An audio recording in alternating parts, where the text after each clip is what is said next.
மாண்புமிகு தமிழ்நாடு ஆளுநர் அவர்கள் இந்திய அரசியலமைப்பு சட்டம் 174(1) கீழ் தமிழக சட்டமன்றத்தை தலைமைச் செயலகத்தில் அமைந்துள்ள சட்டமன்ற பேரவை மண்டபத்தில் வருகிற ஜனவரி மாதம் 6ஆம் தேதி கூட்டியுள்ளார்கள். அன்று இந்திய அரசியலமைப்பு சட்டம் ஆர்டிகிள் 176(1) படி மாண்புமிகு தமிழ்நாடு ஆளுநர் அவர்கள் காலை 9:30 மணிக்கு உரை நிகழ்த்த உள்ளார்கள்.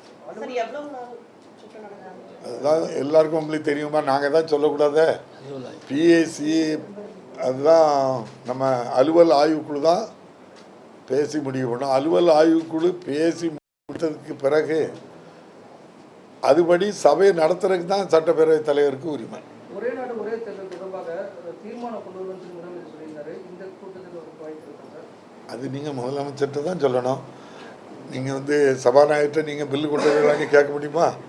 நீங்கள் தீர்மானம் முதலமைச்சர் கொண்டு வந்தால் அந்த தீர்மானத்தை டிஸ்கஷன் பண்ணி நிறைவேற்றுறதுக்கு இந்த சட்டமன்றம் தயாராக இருக்குது.